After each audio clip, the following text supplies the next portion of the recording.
Hi, everyone. We're live.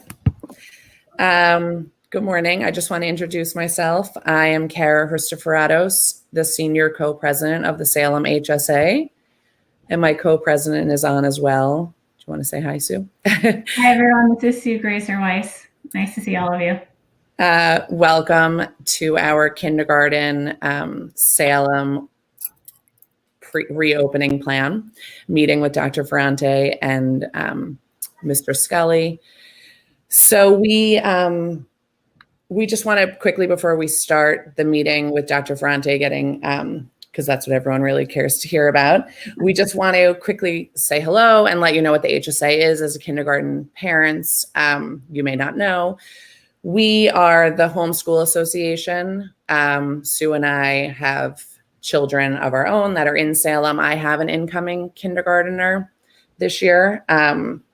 So I also have the same questions you guys do. I know some people were having trouble getting emails and getting the emails from us. So the best way to do that is to register your families for our directory, which is, we're going to send out emails about this. But if you go to www.salemhsa.membershiptoolkit.com, you can register your family there, and then you'll be guaranteed to get our emails. We just have one comment about everything today. Dr. Ferrante is going to give her presentation, answer. She has all of the questions that you sent to the HSA that she is hopefully going to answer as many as she can. In the meantime, if you have any questions that come up during this meeting, you can type them in the comments. We just ask that everybody save the comments to just questions so that Sue and I will have an easier time moderating and making sure that we get the questions over to Dr. Ferrante while the meeting is going on. So if you have any questions that were not answered, please feel free to write them in the comments, and we will hopefully have time to answer all of them. This also will be up by tomorrow on our website, so that anyone that wasn't able to see it, or if you want to kind of go over it again, you'll have an opportunity to view it then. In the meantime, I'm going to pass this over to Dr. Ferrante, and welcome. Hi, everybody. How are you? I just wanted to introduce myself again. I know we met last spring at the orientation that was virtual, but I am Dr. Ferrante. I have been in the district since 2003. I was at Weber for quite some time, and I came to Salem. This is my 6th year as principal at Salem. We also have Mr. Scully here, who is, not only is he a parent of Salem, but he is also a director of creative and performing arts here in the district. So if there are any questions that arise, he's here to answer them. I'm going to put him behind the scenes, but he's here listening in as well. So Mr. Scully, is there anything you want to say before I put you behind the scenes? No, thank you. Just hello to everyone and welcome. Okay, great. Okay, so I'm going to start. I know that the past, I guess, week and a half, here we are. There's been a lot happening, a lot of changes. I know there's been many frustrations. So, Mr. Scott, is there anything you want to say before I put you behind the scenes? No, thank you. Just hello to everyone and welcome. There seems to be a little reverb on that, so I'm sorry. Okay, so I know there's been a lot of frustrations. People are angry and everyone's upset. We thought we were going all in. Then we heard we were hybrid. I know it feels like a roller coaster ride. I just want to make sure everyone knows that I'm on this roller coaster ride with you, and we will get off the roller coaster ride together. We're going to be okay. This is going to be an ever evolving year. We have never had school during a pandemic before, and we are going to work through this all together. I promise you, for those of you who know me, know that's true. For those of you who don't, I hope we start establishing trust, and I hope that I'm always here for you to answer any questions. I have a very open door policy. You can send me an email or give me a phone call, and I'll get back to you. So today, what I really want to focus on, I know we sent the video out about the hybrid, the elementary principals and I will get to some of the instructional parts at the end, but what I do want to do right now is also focus on some of our building level protocols, some of the arrival dismissal concerns, some of the health and safety concerns, and just basically start easing some of your minds about our overall school environment. And as Kara had mentioned, you may still have questions at the end of this. I really tried to find the common themes in a lot of the questions. If you do, please feel free just to send me an email and I can answer any questions privately.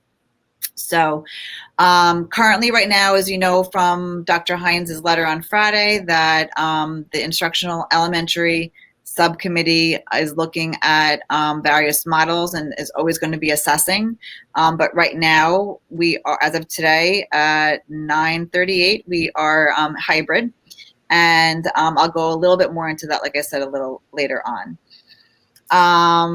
Just know that Salem is a very special place. I'm sure those who have been here for a while know this. Our teachers and our staff here have years of experience and expertise. And they did virtual school already in the spring, so we learned a lot. So please know that. And both the in-school experience and the virtual experience is still going to be rich. It's going to be full of rigor, and it's still going to be fun. We're an elementary school. We're not looking to make this not fun for our children. We want everyone to learn, feel safe, and enjoy their day. So some of the things that I do definitely want to talk about is that our virtual plan or hybrid at home plan is going to look different than in the spring. We have, like I said earlier, we learned a lot. We tweaked our program. So there's going to be a lot more, I believe, a lot more rigor, a lot more richness, a lot more curriculum happening than maybe what you saw in the spring. So the other piece of it that I want everyone to be aware of also is that we're very aware of screen time. We know that a lot of parents are worried about how much time they're going to be on the screen. And as the teachers are making their schedules for both at home and in school, we're going to make sure that we are balancing all of that. So we do not have to have a child on the screen for the entire day. That's not what our wants are and our wishes are for our students. So for kindergarten, we're going to be having this meet and greet on August 31st, which is really exciting. The Salem HSA put an email out over the weekend. Please sign up for a time slot. We're going to be doing that throughout the entire day. The purpose is going to be for the children to be able to see the inside of the school. So the first time isn't their first day of school. We're going to walk them down the main hallway where they will see also the nurse's office. They'll see my office, and they'll see the school counselor's office.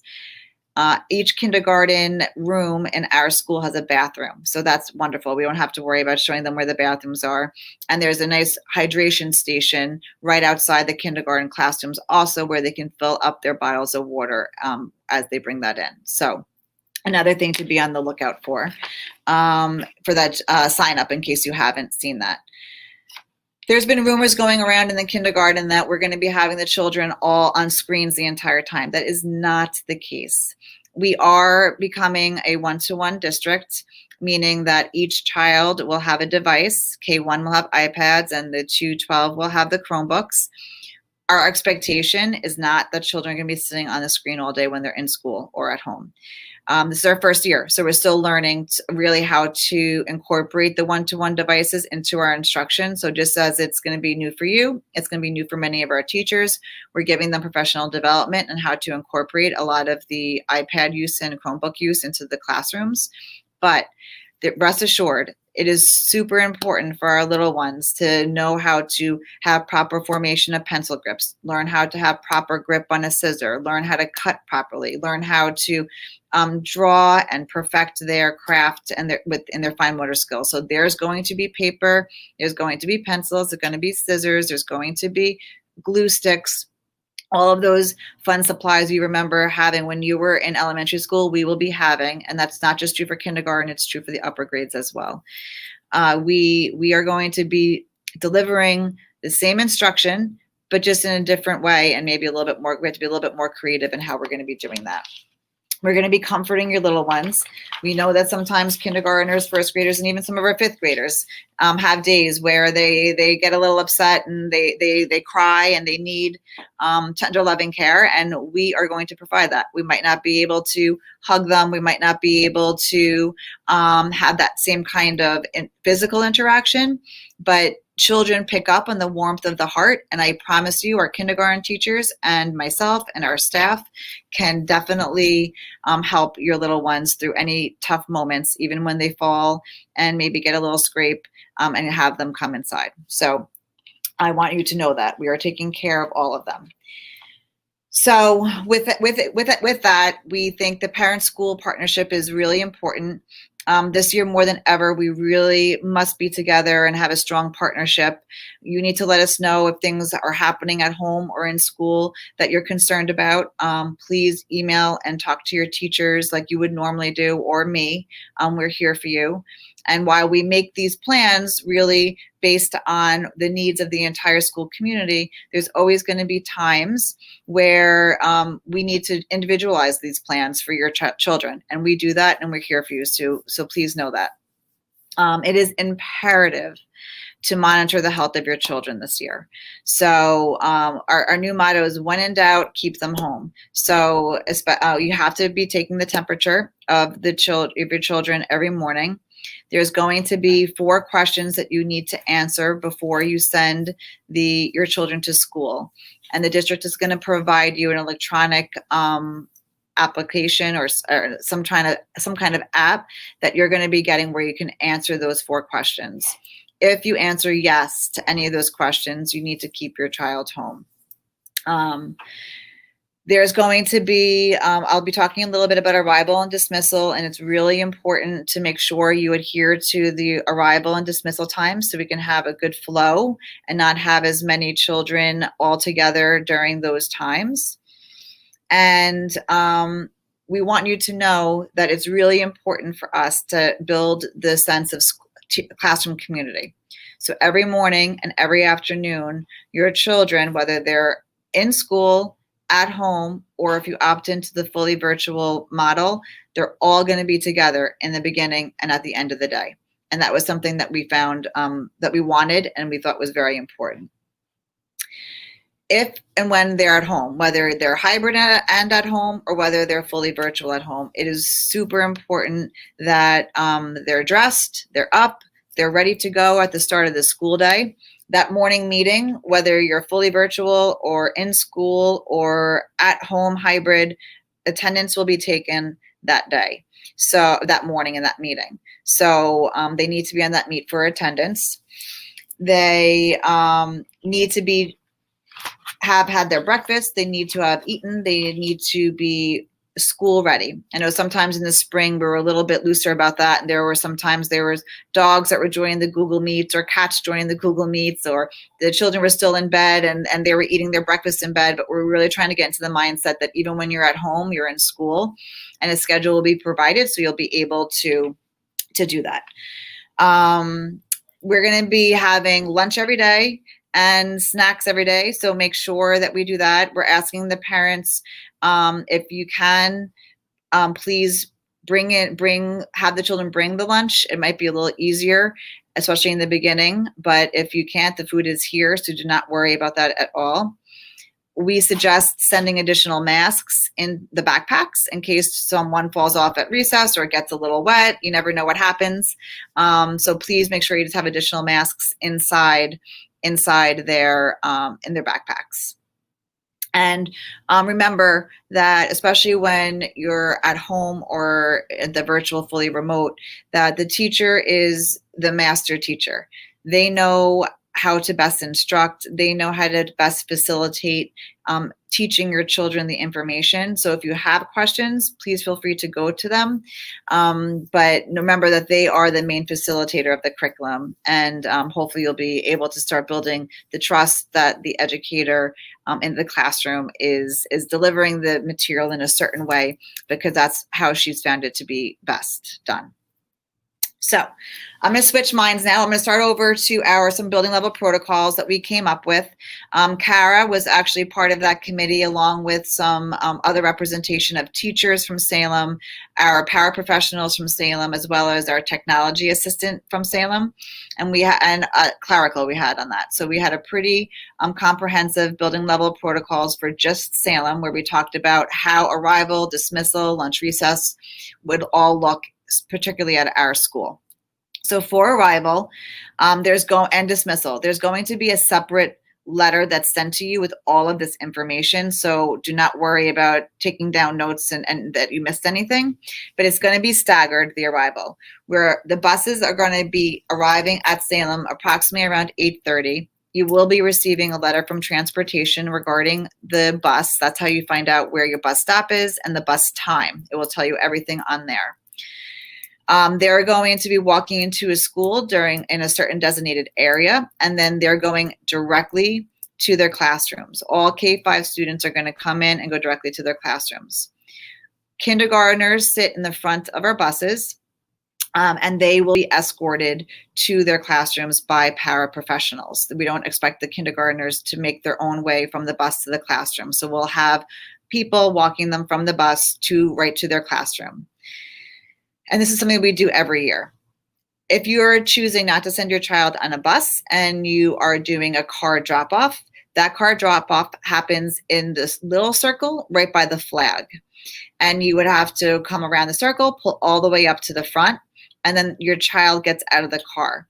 This is where it's tricky. We ask that your child gets out of your car on their own on the passenger side. We can't have parents getting out of the car and coming around to the other side to let the kindergartners out, because there's buses that go through, other cars that go through, and we are trying to avoid any injuries and serious accidents.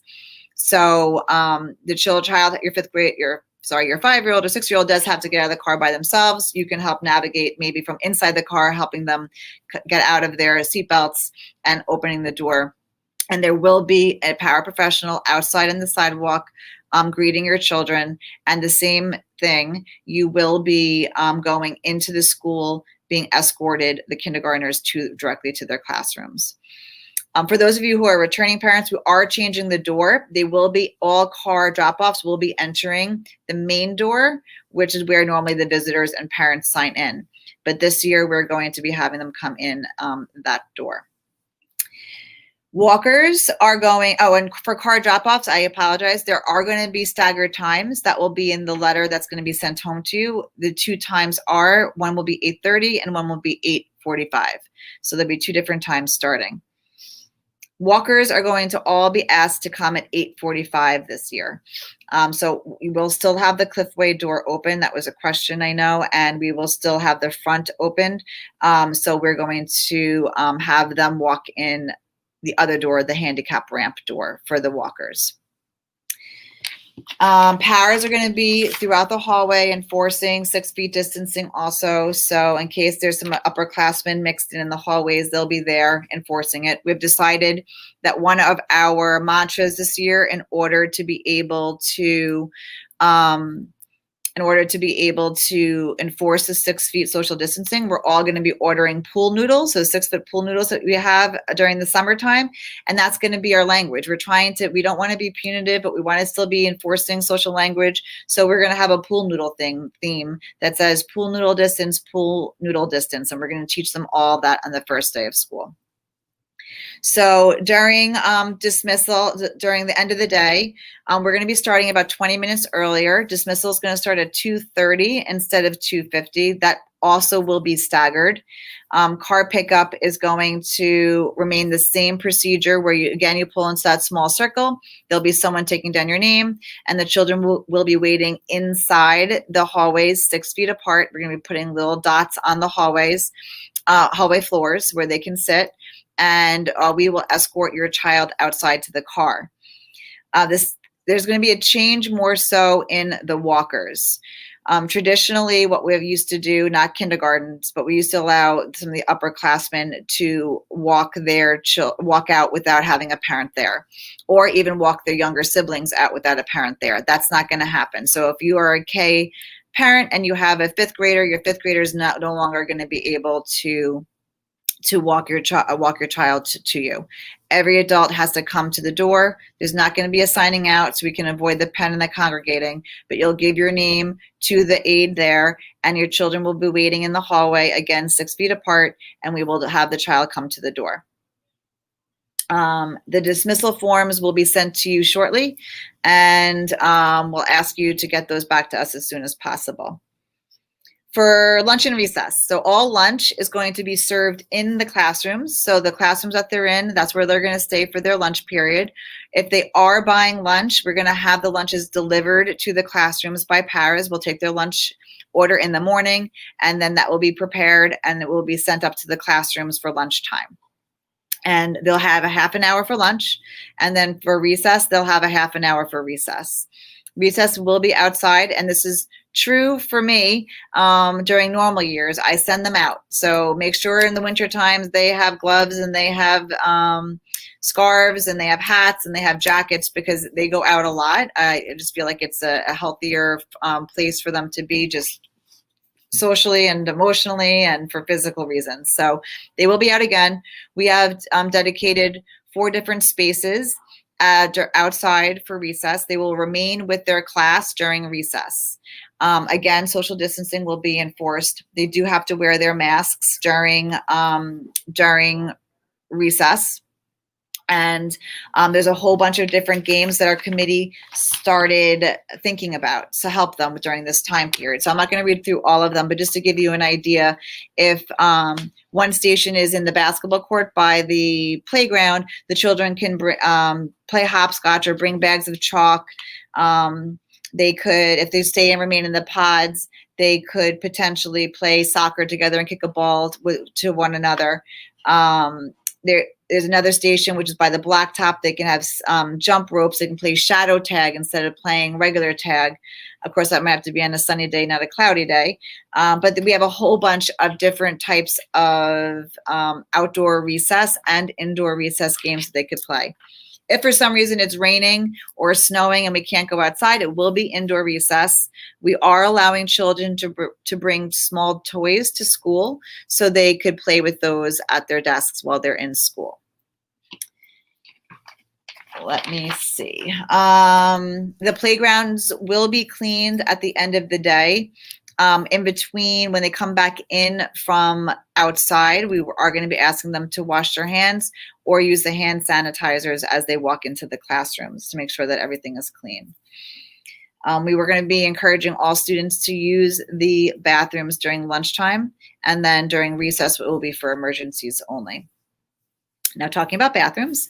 So as I said, the kindergarten bathrooms are all in the classroom. So that's very nice. There's only one child allowed in there at a time, and there are sinks in every single one of the classrooms.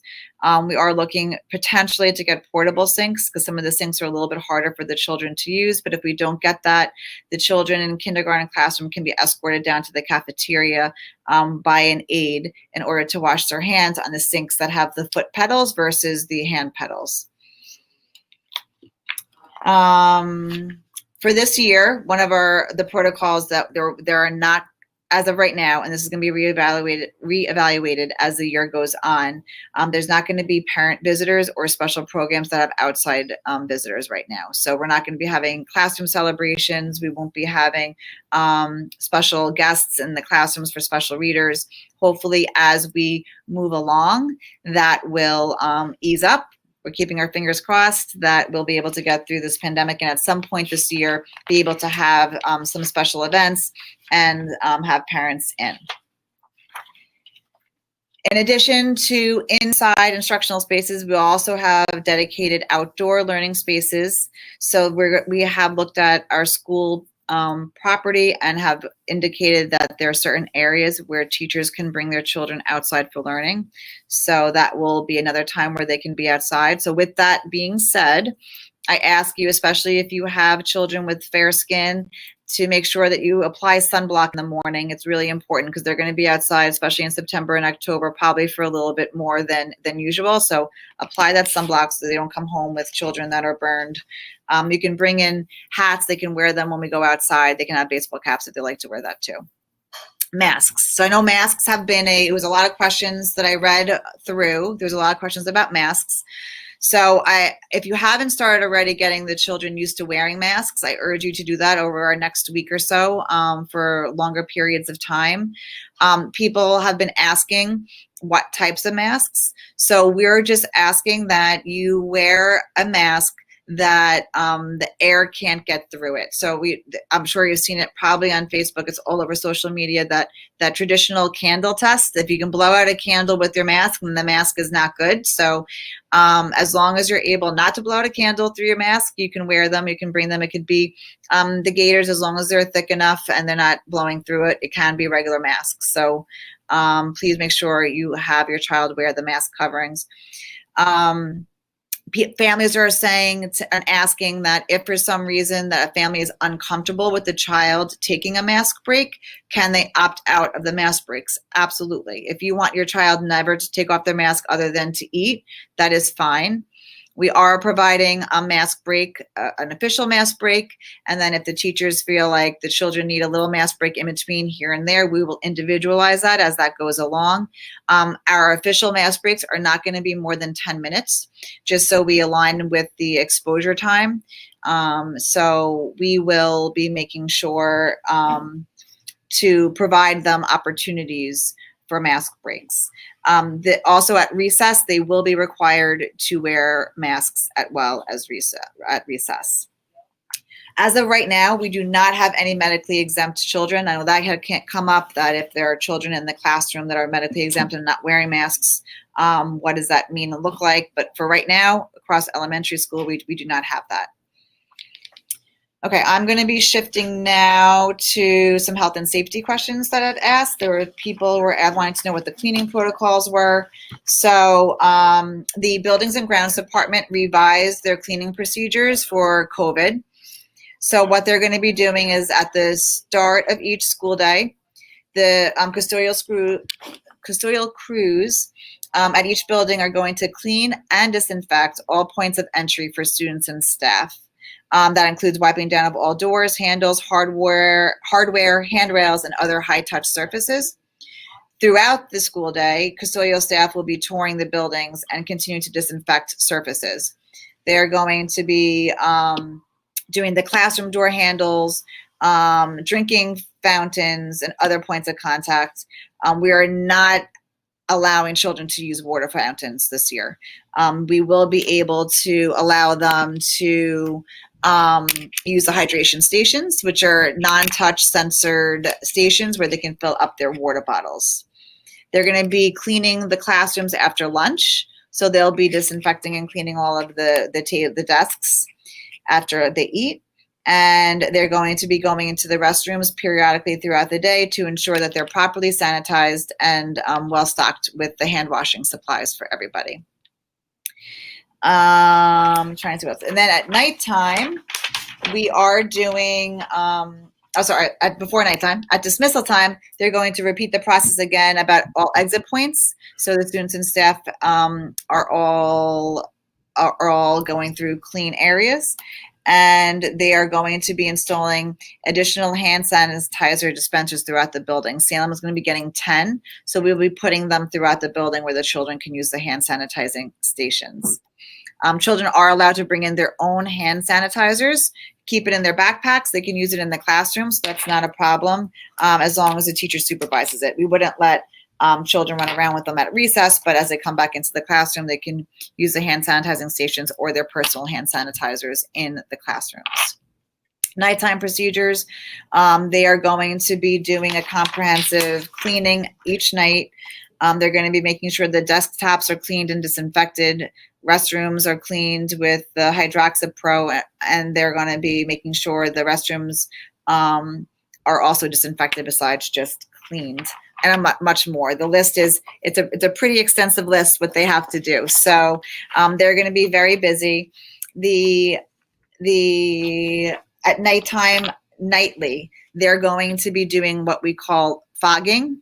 So they're going to be having foggers out, and they're going to be using a certain chemical that is a safe chemical and is allowed to be used after hours, and it's to disinfect and to reach areas that can't be reached by hand. So that it ensures that all the space in the classroom or in the gymnasium or wherever we're using is getting reached besides just the wiping down. So I think really we're in pretty good shape for that. The cleaning processes are all good. Our head custodian, Mr. Mike, for those of you who don't know, is an amazing person. He's very diligent. He really cares for the school and cares for the safety of all the children. So he is definitely on top of everything.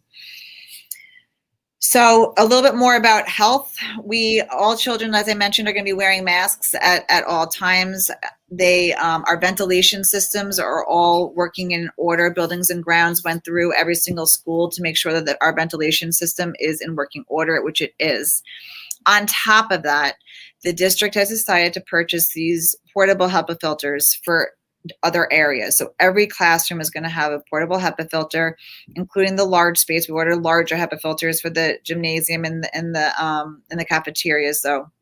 Also, so air conditionings came up. Air conditioners and ventilation systems are two separate things. So there was another rumor going around that you weren't able to use an air conditioner; you only had to open the windows.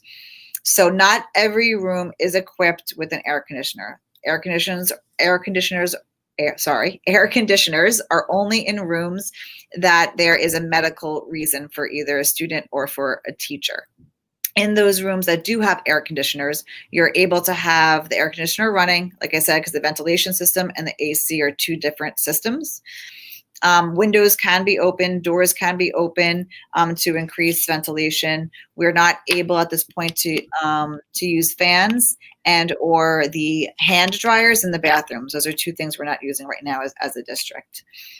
And as I mentioned to you already, all children as they enter the class will use hand sanitizer in the classrooms. So if they touched anything along the walls, a lot of the young children like to lean against walls. Sometimes it's hard to get them not to lean against the walls. So we'll make sure that their hands are clean as they enter the classrooms.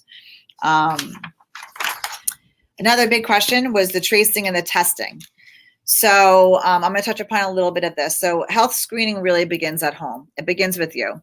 So parents, you have to take the temperatures of each and every child before you send them to school. If the temperature is over 100, they cannot go to school. Like I said, our motto is when in doubt, keep them home. If one of your children has a temperature that's over 100, but the other 3 or 2 siblings do not have a temperature, they still have to remain home. There was a mix up in one of the board meetings, and I think it was said incorrectly. But if one of your siblings has a fever of 100, one of your children has a fever of 100 or above, the child with the fever along with the siblings have to stay home. As I mentioned earlier, you're going to be required to answer those 4 questions that you will answer on an app. The nurse will be checking that app every morning. If for some reason it doesn't happen and we don't see any input or data from a certain family, we will be calling the child into the office to take temperatures to make sure that they are safe. And we're also checking to see if any family did answer a yes, but still sent a child to school. We will be making sure that that child is in the nurse's office, and we will call you to ask you to pick up that child. Now, let's say everything's fine in the morning, which happens all the time, and then all of a sudden by 10:30, the child starts getting sick. So if your child is presenting any symptoms while they're at school, they will be escorted to the nurse's office. Again, Mrs. Costello, for those of you who don't know her, she is just an unbelievable nurse who has been on webinars and following all the latest information regarding COVID-19 since before we even left. Honestly, she was doing this since January because she knew it was coming. She was been really on top of everything. So she is going to make her an assessment, and with her years of pediatric experience, she's been in emergency rooms, she's worked a lot of different places, she's very knowledgeable. She's going to make a determination whether the child needs to go to an isolation room. An isolation room is being required across New York State for every school to have one. If a child or staff member is presenting with COVID-19 symptoms, they will go to the isolation room. We're making it fun. We're getting bean bags that can be wiped down and cleaned. with certain material. So it's not this scary isolation room that children are going to be going to that's very sterile. We're going to be making it friendly. Remember, we are an elementary school, so we want to keep it safe, but also nice and feeling comfortable for all of our students. So that will be supervised. If at that time she determines a child does need to go to the isolation room, you'll be called. You'll have to pick up your child and also pick up the siblings. If she deems it necessary, she'll refer you on to a doctor, your outside doctor, who then that doctor might recommend your child to be tested. If the doctor recommends your child to be tested, you're going to have to stay home until medical clearance. If your doctor does not recommend them to be tested, then your child needs to stay home until the fever breaks or the symptoms dissipate. And then the siblings will be required if you're tested, you have to stay home until we get the results back along with the siblings. And as per the Department of Health, we'll be calling them as soon as we have any child or staff member that presents with the symptom, and we will be calling them for guidance, and they will be determining who needs to be notified if there's a positive case, or even sometimes if there's symptoms. Sometimes they'll tell us that if the person doesn't have a positive case but is exhibiting symptoms because maybe they went to a local state or they had exposure, that you will be notified in a letter form from the district. If your child does go on quarantine, you will still be eligible to get education. The 2 weeks will be provided virtually for you. Okay, so now I'm going to shift to some curriculum and instruction. So I did touch upon our district becoming a one-to-one device. Some of the K parents and some parents in general still need were asking me what's asynchronous, what's synchronous, and what does that really mean again? So I'm going to review that. Sorry for those of you who know already, but I think it's important just for all of us to have a common language and be on the same page. So when we're talking about asynchronous or synchronous work, we're really talking about the virtual world. So we're talking about when your students are at home in hybrid or when they're virtually. Asynchronous work is when your child is getting instruction through maybe a recording of the teacher going through a lesson. It could be it could be videos. It could be work that's being posted onto a computer, that's PowerPoint lessons that's on a computer, or it could be independent practice on the computer, but it's not directly with the teacher giving instruction. Synchronous is when your children are on a Google Meet, sort of like we are, though we're not interactive right now, but an interactive Google Meet where the teacher is giving direct instruction and talking to the students and interacting with the students. That's synchronous work. Virtual learning can also be programs such as Freckle or Raz Kids or iRead, some of these programs that we have in the district that you'll become familiar with as your children move through the system. Google Classroom, so a lot of you saw on that hybrid schedule when they were at home, Google Classroom. So Google Classroom is really just a platform. It's different than a Google Meet. A Google Meet is that synchronous work that I was just talking about. Google Classroom is where the children and the students come together for instruction, but not live. So in that Google Classroom, teachers can post a schedule for the day. They can post many assignments. They can give links to videos for the children to watch. And it's also a place where they can give feedback. Children can submit their work, and then teachers can give feedback back. So it's a really great platform, and the majority of our teachers on elementary level across the district have been using Google Classroom, and that's why we put that in the hybrid schedule. Some back to the questions about what school is going to look like when we're in school. I just wanted to touch a base on that again. We are going to be having hands-on learning. It's a big part of elementary school. Manipulatives will be provided. Children are going to be using Unifix cubes. Children are going to be, like I said before, having glue sticks and scissors and crayons and pencils. The only difference here is that they're not going to be sharing it. So each child is going to be having their own desk, which is a change for us because normally K1-2 sits at tables, but now they're going to be sitting at desks, and they're going to be able to have all of their supplies inside their desk. They're going to have maybe a little a divider inside their desk where they have their glue sticks and they have their pencils and they have their scissors. The teachers are going to be making individual bags for them with manipulatives. So when we're doing a math lesson, they can pull out different Unifex cubes and they can do their counting with manipulatives. So all that is still going to happen. Please be rest assured. Small group instruction can still be part of the classroom. We're just going to have to be maybe a little creative.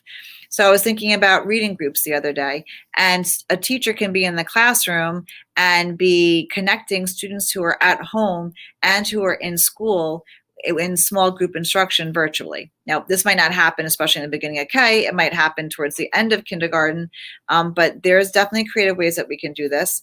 And teachers can still individually conference with students in the classroom as long as they're maintaining their social distance of 6 feet. So like I said earlier, we are an elementary school. We are still going to be an elementary school. We're just going to be a little bit more creative in how we're executing all of this. Morning meeting is still going to happen. We're still going to be talking, but it's going to be done from the desks, maybe not the carpets anymore. One teacher, kindergarten teacher the other day, was talking about providing the smartboard wands, where children can go up to the smartboard and they can be interactive with the smartboard. And that's what every child will have their own smartboard wand and can go up when called upon one at a time to still have interactive smartboard lessons. So it's going to be the same, but different. And it's just going to, but everything is going to be still fun. We're still going to make it fun. We're still going to make this a good, great year. So I hope that you are becoming excited for it, even though there's a lot of anxiety, I know, in what it's going to look like. Every student, just so you know, is going to have their own desk. We're not going to share desks. So whether you're part of the blue or the white team, it doesn't matter. We're going to make sure that the children get their own desks every single day for a couple of reasons. One, so the children can keep their supplies in their desk. And two, obviously for the reasons of sharing and disinfecting and keeping everything clean. I had talked a little bit about supplies. I know some of you have ordered already supplies through the HSA, which is great, and that is completely fine. So do not worry if you did. If it's going to change, it might shift a little bit and you might need to order some more. All the teachers this week are looking at their supply list now that they know what model we're in, and they're going to be adjusting it slightly. There's not going to be major adjustments, but there might be some adjustments. So those we're going to be going out to you later this week, so we can look at that. And if there's any kind of supplies that an individual teacher needs for their classroom and not for the grade level, the teachers will be giving you that information once school starts. We're not going to worry about that right now. Normally, traditionally, it comes out with the class placement letter, which I want to touch upon. So I know everybody is eagerly waiting to find out their class placement. And we are right now trying to figure out placement with the new change. And I know that this is a really hard time because many of you just need to know what group you're in order to find childcare. I know some of you have been emailing me already, and I've been telling you. So if you really are in dire straits and need to find out before that letter comes out, you can always send me an email and I will let you know when that is. So just to help ease some of this anxiety that's out there, any way I can, I will do that. But we're looking to do that, hopefully get that to you sooner than later. And it's going to be via email, not snail mail, because we have to get this information to you sooner. So that's a big change in process. Normally we mail it to you through the post office, but that's not going to be. It's going to be an email. And along with that, normally in your class placement letters, you get another letter from the nurse. If there's allergies in the classroom, that outlines what the allergies are for the classroom. Saying, let's say if a child in the class is allergic to peanuts, then she will state that. This year, we need to make sure that we do not have your snack and your lunch, because everything is going to be eaten in the same room. That the snack and the lunch must follow the allergy protocol letter. I'm trying to think if there's anything else on here that I need. All specials. The great thing about this is that every child's still going to get their special. They're all going to get their art, music, phys ed, library, and they're going to get what's called PEP, is our Report Enrichment Program. Every grade level is going to get whole class instruction. It's going to be on a 2-week rotation. And so a library teacher will be with kindergarten, let's say for 2 weeks. Then after the 2 weeks is over, the art teacher will be on a rotation with the kindergartners for 2 weeks, and so on and so forth. We're going to be rotating through all the specials. So it's really great news that we're going to be able to have all of them with us and part of the program. As for any kind of pullout services, if you get OT, PT, speech and language, and AIS math, or any other type of pullout, that still is going to happen as it usually happens. So they'll be pulled out, and the teachers in the classroom are going to make sure that they rotate their schedules so a child won't miss the same type of instruction. I'm trying to think. As for hybrid, I had mentioned a little bit how we're breaking up the groups is going to be by alphabet. There are some programmatic switches that need to happen also, and all that information of what team their child is going to be on will come out in that placement letter. But like I said, if for some reason you really need to find out earlier because you have to figure out childcare, you can email me. I just ask that if it's that it's actually absolutely important that you do it for childcare purposes. Otherwise, I'm going to have 450 emails, and it's going to be hard for me to keep up. So that's how we're doing the groups. And I'm looking at the time. I see it's almost 10:15. So I'm going to see if I've seen the chat going. So I know there's a lot of questions. I hope I answered some of them in my presentation. But I'm going to ask Sue or Kara to start asking me some questions. Some parents just had a couple questions about if you're a walker and if the weather is rainy that day, can you switch? Can you That's a become good car question. pickup? So if in the morning, it doesn't matter because you can go back and forth. In the afternoon, we are asking that it stay consistent and stay the same. For us to have to try to figure out changes, it's hard enough during the regular world, but during the pandemic world, I can't imagine. So I'm actually going to be asking all parents K through 5 that if they limit their daily changes to literally emergencies only, if something really happened and you need to change it for an emergency. But other than that, we're asking for the dismissals to stay the same. And then parents were asking about how are you dealing with separation anxiety if a child's having trouble getting out of the car? Kindergarteners potentially have this. And also with if kids are having trouble putting their masks back on, it's more of just like how are the interactions going to happen? Right. With so we'll do. I always say this all the time. So remember, our district is doing 6 feet and masks, right? So the guidelines definitely that New York State sent down said we don't have to be 6 feet and masks. Is that the biggest protection? Absolutely. But if at times we need to go over and say to a student, this is how you're putting on a mask, and it's for a 2-second interaction, we might have to do that as long as we're all wearing our masks. If a child's not coming out of the car, this happens all the time. There's aides that are outside and greeting the students, and there might be a child who is upset and doesn't want to get out of the car. Normally the aide is the first line, and they will be the ones who are able to get them out of the car by just their sweet voice, getting them out. Come on, honey, come with me. And if that doesn't work, then we have a school counselor, and the school counselor then comes out, or a school psychologist comes out and will interact and help work with them one-on-one.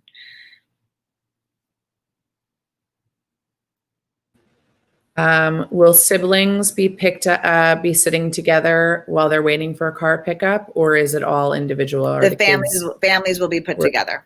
Yes. I also just saw something I wanted to, or my notes I had written about the virtual part. I just want to talk about if people want to go back and forth between virtual and hybrid. So if you start off in hybrid and then maybe at some point we go to all in, because as per Dr. Hines' letter, I'm sure you saw on Friday that we're looking to get children all in sooner than later, or at least reassess it by the end of September, beginning of October. And all of a sudden you say, I want to go virtual, there you can sign up for virtual. So that's if this is not working for you and you're not feeling comfortable for some reason in the hybrid or all in plan, when we go there, then you can choose to go to virtual. And just for the virtual side of it, there's going to be, the expectation is that we're going to have a schedule, right? The teachers are going to give you a schedule in the morning. It's going to look very different than it did in the spring. You're going to be sitting down in the morning all together, the whole class, the children who are virtual, the children who are hybrid at home, and the children who are hybrid in school, your first 45 minutes of the day are going to be in a Google Meet all together, connecting the class, doing some attendance, maybe some lunch counts for the in-class people, and then going off into a little small instruction. Then your child at home is going to go do their work independently. Then they're going to have lunch and recess. Then they're going to come back to teacher just with the at-home children who are virtual and who are hybrid. And the teacher's going to be having a Google Meet with them to further their instruction. And then again, they'll go off by themselves, do some more independent work. And then later in the day, the whole class, the in-school, the at-home virtual, and the at-home hybrid are all going to come together at home. So that was just something I noticed I didn't really talk a little bit about, but what the day at home is going to look like versus the day at school. Is there a plan to do kindergarten screening or placement testing this year? No. So what's going to happen is that each teacher individually in the classroom is going to do their own assessments, which is what we normally do anyway. And then every year, which is another normal protocol too, is the speech and language teachers come in and do the BAME testing, which is basically a concepts-based test. So that will be another piece of information we get. And we are still looking to do what's called an NWEA benchmark, which we always do at the beginning and the end of the school year. Might be a little easier to schedule this year because of our one-to-one device situation. Just for those parents who need to know, I just roughly with the alphabet, how we're breaking it down. White is going to be, the white team will be on Monday and Thursday. So Monday and Thursday, for the most part, is going to be the alphabet letters A through L. And then Tuesday and Friday, for the most part, is going to be M through Z. Like I said, there's going to be some tweaks based on programs. So if you're a certain program child that I want to try to get all the resource room children on one day. I want to try to get all the speech and language children on certain days. So there's going to be some tweaks, but in general, that's the case. There's just some questions. What's the rationale regarding the kindergarten door independent walkers? Allowing for independent kindergarten walkers would help with social distancing. Right. So the reason why we chose not to do independent walkers this year is because of what happens with them congregating. A lot of children, especially up at Cliffway, and sometimes also I've seen it walking down Guilford around the corners, all the children end up congregating together and not keeping themselves. I can't imagine themselves keeping themselves socially distant without parental guidance. So we don't want to be responsible for all that happening without guidance. Are kids supposed to bring their iPads to school every day? Yes, great question. So the one-to-one device responsibility is that every day the iPad or Chromebook will be coming back and forth with the child. That's almost going to be like our old school binders. That's going to be what you're bringing back and forth with you every single day. At home at night, charge it. We are going to be having charging stations here at school. So if someone forgets to charge overnight, do not worry. We will be able to charge them here. Will there be opportunities for teachers to hold lunch outdoors and classes outside? Because Carol probably remembers, we actually had this conversation in our protocol reopening committee. So the lunch outside, while in some ways it might seem safer because it's outside, with all the allergies that are happening, it becomes a lot more difficult. We rather them at their desk and stay contained, and then we can contain all the allergies and wipe everything down. And we know they're 6 feet apart because the desks are 6 feet apart. So when they don't have a mask on, we can keep them at their desks. Everything is already measured. And then when we go outside, they'll be able to be outside for recess. So the answer, I guess, is no, that we're going to be always having lunch inside. But there'll be plenty of other times during the day where they'll be having outdoor breaks.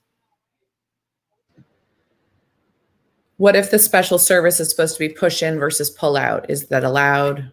That's still happening. Absolutely. All the services on the iPad to the best of our ability, but the push-in services are still going to be happening, whether it's speech and language, OT, or special education teacher. Will the kids get to interact with each other? Do it only during recess? There was also a question about recess that they have to wear their masks.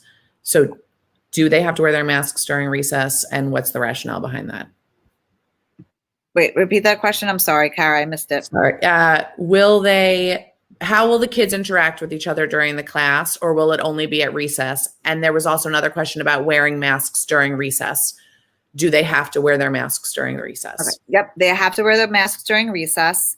How they interact during the classroom, it's going to be really up to the teacher, but there's definitely going to be time where they're going to be able to share ideas with one another. Because remember, even though they're sitting in a classroom, but they're going to be they're going to be able to talk. Like, you can still turn and talk, for example. Like, a lot of teachers, one of their strategies is turn to your neighbor and talk to them about a certain question. So they can still do that because their desks are going to be 6 feet apart, but they can still turn and talk to their neighbor across the way. There's going to be ways to be interactive with games. Maybe that could be either online games, if we figure out some of those ways. They could be socially interacting outside. When we are doing instruction outside, there's different ways that we can share there. For recess, like I mentioned to you, there's a whole bunch of different ways that we can be creative. Back in the day, when I was growing up, there's all these non-touch games that you can always do. There's, the red light, green light. We might have to teach a lot of them, some of these games, or shadow tag, or even playing soccer is a way we can interact with their feet and kicking a ball. So I believe it's going to be still interactive, but we just have to make sure that they're staying and maintaining their 6 feet apart to the best extent possible. Sometimes it might get blurred at recess, but we're going to keep on reminding them, please make sure you have your pool noodle distance. So we're going to remind them. If a child's fever lasts more than a day, but the other siblings continue to be fine, are they required to stay home? I'll have to look into. As far as I just wanted to say, as far as I understood it, that if the child had a fever, until the fever broke of that child, everybody had to stay home. But I will verify that for you and make sure I get back to you on that. But that's how I understood it to be.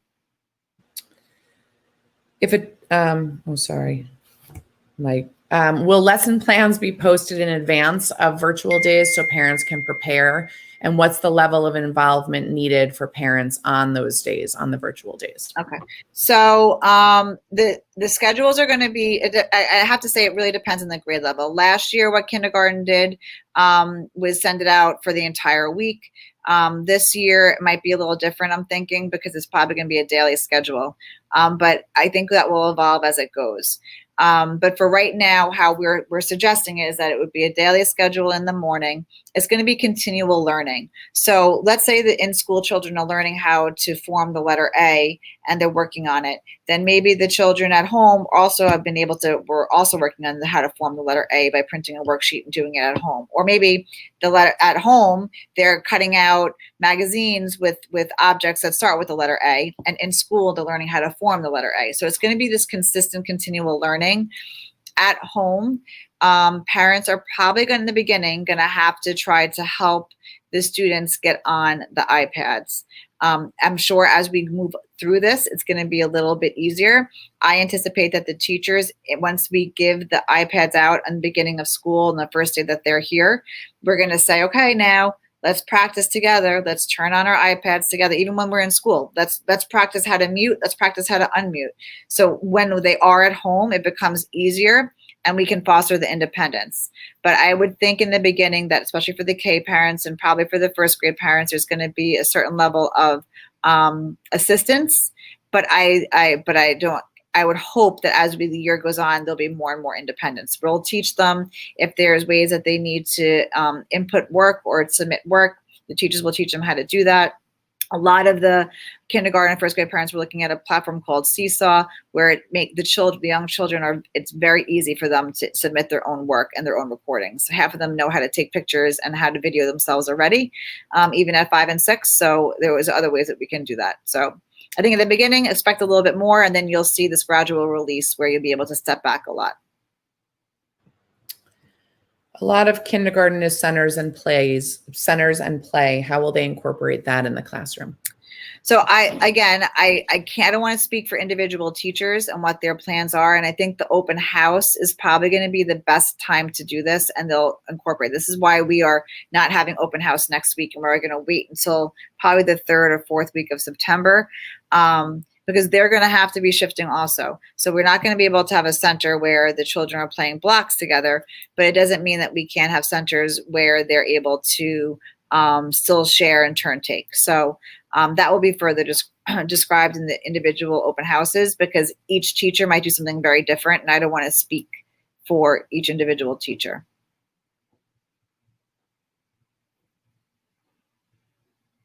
Just reading through the questions. If you're a Monday, Thursday, how do you get your iPad for the first 2 days? But they're going to be going back and forth with the iPads. Right. So exactly. So if the first day of school, I think that's an 8th, right? So it's Tuesday is the first day of school, I'm thinking. So that Tuesday group will get it, I think, on Tuesday, and then the Thursday group will get it on the Thursday. So it should be I think it's around we're hoping to give it out on the first day that they arrive.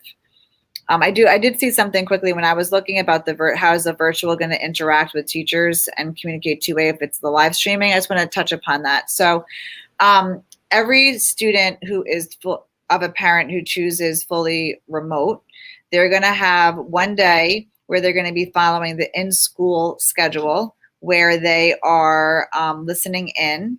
But remember that on that morning meet and the afternoon meet, they're going to be interacting with the entire class and the student. So they'll start off the entire day in a morning meet with the teacher, the virtual, and at-home hybrid and in-school hybrid. And then during the day, they'll be live streaming the information, and it'll be one way. They'll be listening to what the teacher has to say.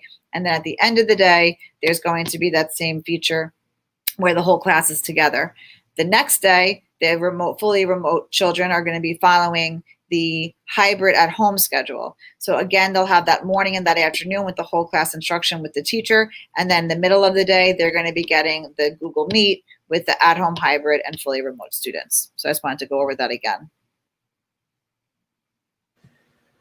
There was a question about lunch being so early. Will they have an opportunity to have snack? Yeah.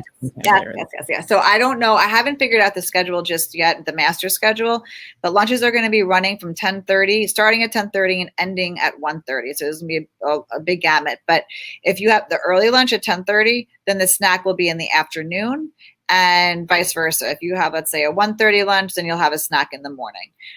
Or not 1:30, it's a 1 o'clock lunch. And we have done that last year. We actually shifted kindergarten lunch last year to almost 11 o'clock. And a lot of the teachers gave the snack for the children in the afternoon, and it worked out just fine. I'm looking through the emails, the questions. I don't see any. Oh, wait, there's a new one. There's one on the bottom, Kara. Yeah, this one. Can you clarify this? Can you clarify this orientation that is starting in a few weeks? I saw something about signing up for social distance orientation on the 31st. Is that not happening? Oh, that's for the meet and greet on the 31st? Yeah. That's right. We really felt it important to try to get some of the children in to the school, because some of the kindergartners and you have never seen inside the school, and we don't want that to be on the first day of school. So what we planned was that we're going to have a meet and greet where you'll meet me. I'll be outside. I'm going to be far away because I want them to see my face without a mask. So they'll be able to meet me without a mask. I'll say hi. And then we're going to put our masks on. It's going to be 5 people. So it'll be 5 parents and 1 child. So it'll be 10. We're going to socially distance. We're going to walk into the building. I will take you down to see a kindergarten classroom. And then I'm going to walk you down the main hallway. I'll show you where the hydration station is to fill up your water bottle. I'm going to show you where the nurse's office is, where my office is, and the school counselor's office. And then we're going to walk right out. So it's going to be a little meet and greet for 15 minutes time slots. And we're just going to walk in, I'll greet you, we'll come in, and then we'll walk out. So you'll be able to at least see the inside of the building before the first day of school. One clarification on that question about the iPads. So if school doesn't start until if the first group of child isn't going in on the 8th, how are they getting the iPad to start school, or is their first day going to be on the 10th or the 9th or 10th? It would be a Tuesday, Wednesday, Thursday. Right. So they will have to be their first day, I guess, technically of having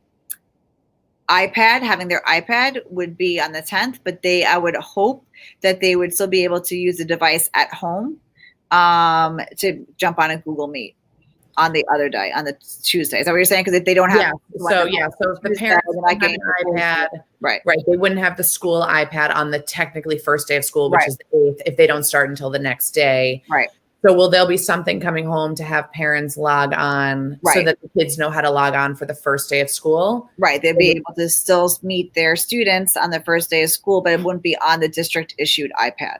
It would probably have to be on at home. So every person is starting school on the 8th. Right. It's just that if whether you're in the hybrid model, if you're home or you're at school, Right. and we'll figure out a way. The school will send a letter home as to how the parents can log on. 100%. Okay. I see that the question is, why is it so early, the lunches? I just want to let you know, we also had a shift because we decided that sometimes our lunch schedules have 2 grades at the same time, which is a lot of students. So this year we had said that every grade level was going to have their own lunch and recess dedicated to themselves. So we would be able to monitor and supervise more effectively. So that's what we did. That's why it's so much more staggered from the 10:30 to the 1:30. Someone asked if we can get the devices on the 31st when the kids come into the building. I'm not sure if they're going to be ready yet, but I will double check with the IT department. They might even be having, they're working their hardest to push out all the apps onto the iPads. I know that's the process they're at right now. They're pushing everything out. So hopefully we will be ready. I could ask them. That's a good suggestion. There's still confusion of what a Google Classroom time is on the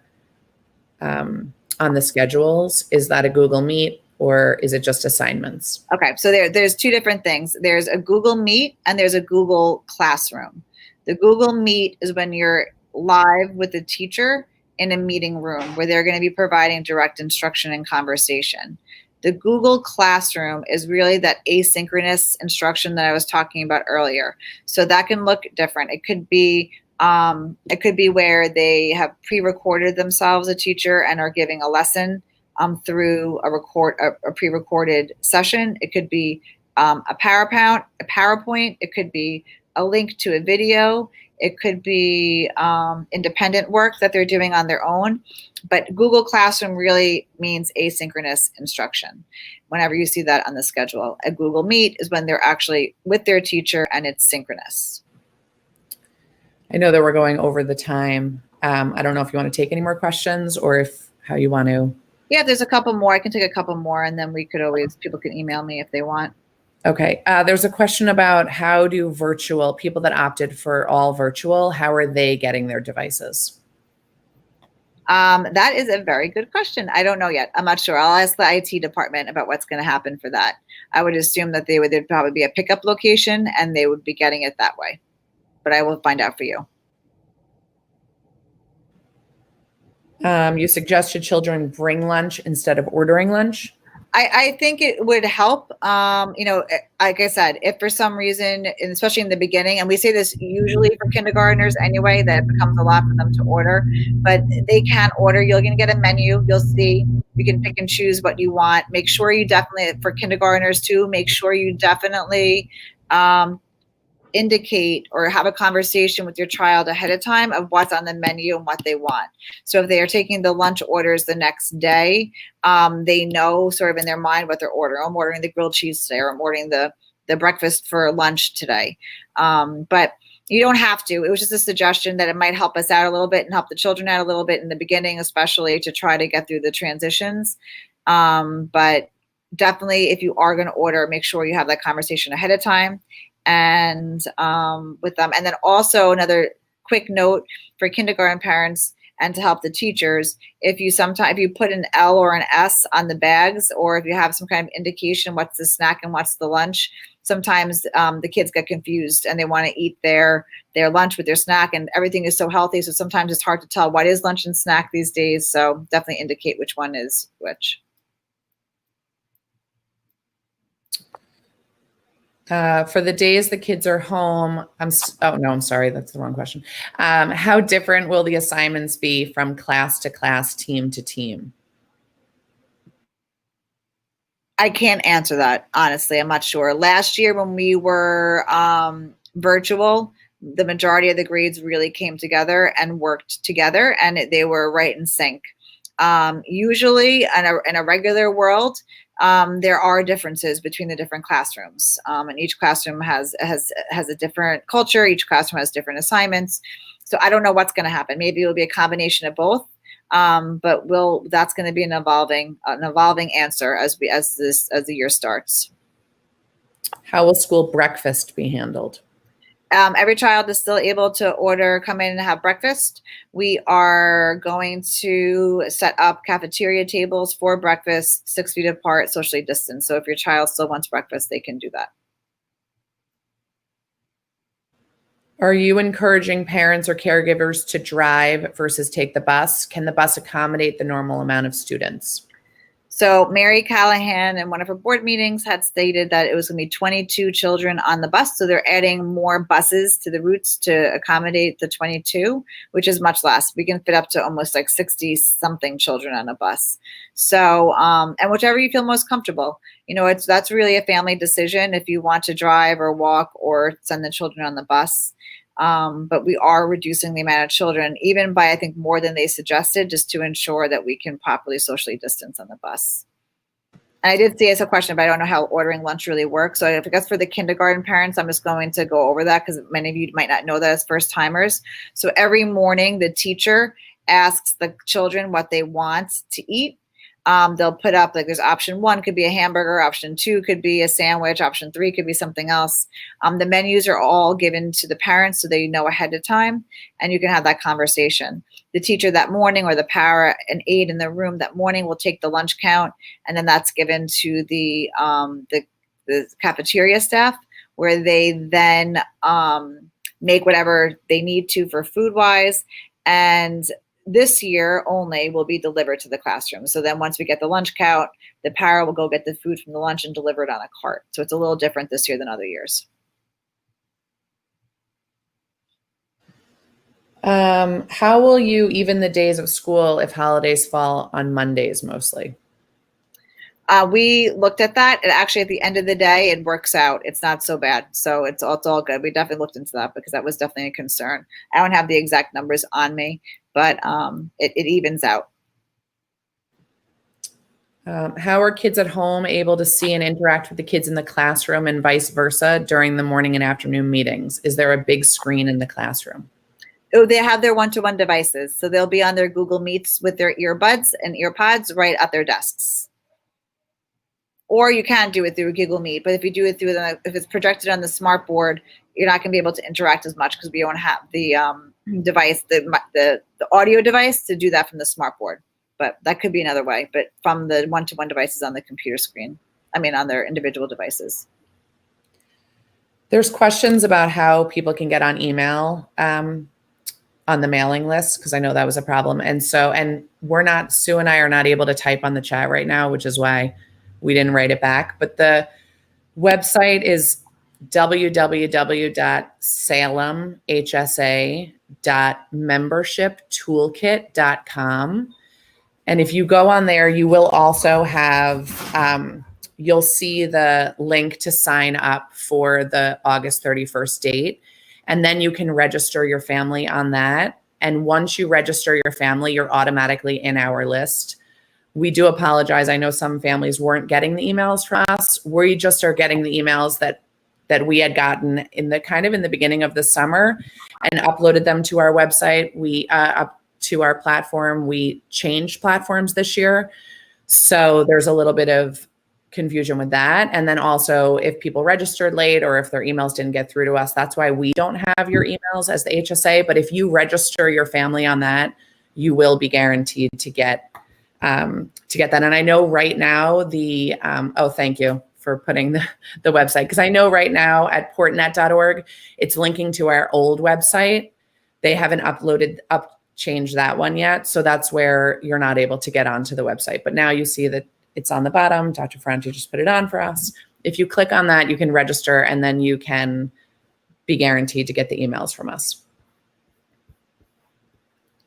I want everyone to know too, one other thing about phys ed, that phys ed and music for the most part are going to be outdoors, because there's a 12-foot social distance rule with that. So unless it's inclement weather, they'll push in the phys ed teachers and music teachers, but otherwise it will be outside. So the kids can still sing and still run around and have structured PE. So that was a question also that I didn't get to. So I wanted just to make sure I addressed that. But I just want everyone to know, I know it's been a roller, like I said in the beginning, it's been a roller coaster. We're all on this roller coaster together. Kara, Sue, me, we're all here for you. And we have your hand, and we're here for any questions. And I promise you, this roller coaster ride will stop. There might be other adventures along the way, but this one I keep saying, this too shall pass. And we'll get through this even stronger. We are an amazing community. Salem is really a special place, special school, a special community filled with really amazing parents, families, and teachers. So just bear with us as we evolve, just as there's been a lot of anxiety for all of you. I think for the staff too, there's a little anxiety about what this is all going to look like, but I am beyond confident in their abilities, as I witnessed in the spring what they did, to what's going to happen now. And we will be able to hopefully weather the storm together. But I have no doubt in my mind that we're still going to have a great time this year. So as it says in the banner below, Salem really does rock. It really is a special place. And I wish you all the best this next week. Have a wonderful Labor Day. And if you have any follow-up questions, you can always email me. There's just one last thing about where they sign up for virtual or remote. It's on the portnet.org website. Yep. Then the due date is April 28th. By Friday, you have to just make the decision whether you want to go fully remote. Right. Okay. Okay. Thank you. Thank you, everybody. I really appreciate it. And this will be recorded and posted. So we're in this together. I will see you all on the 8th or the 10th. Thank you so much. See ya. Thank you. Bye. Thank you. Bye.